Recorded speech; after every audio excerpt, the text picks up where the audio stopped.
মহান মে দিবস উপলক্ষে ইপিজেড চত্বরে শ্রমিক সমাবেশে প্রধান অতিথি জান্নাতুল ইসলাম বলেছেন, দেশের অধিকাংশ মানুষ শ্রমজীবী, কিন্তু তারা বৈষম্যের শিকার। ইসলামী শ্রমনীতি বাস্তবায়নের মাধ্যমে এই বৈষম্য দূর করা সম্ভব। তিনি মালিক শ্রমিক সম্পর্ককে ভাই ভাই হিসেবে গড়ে তোলার আহ্বান জানান। সে যে দেশই হোক না কেন, বাংলাদেশের স্বার্থের বিরুদ্ধে কোনো চুক্তি করা যাবে না ইনশাআল্লাহ। যদি কোনো চুক্তি হয় তার বিরোধিতা আমরা করব।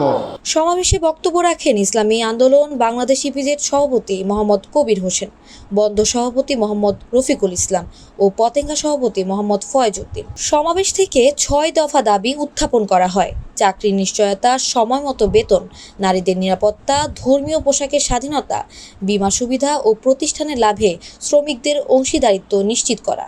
ইতিমধ্যেই তিনি বক্তব্য প্রদান করেছেন, আমি দীর্ঘ বক্তব্য দিব না। নিউজ ডেস্ক, দৈনিক আজাদ।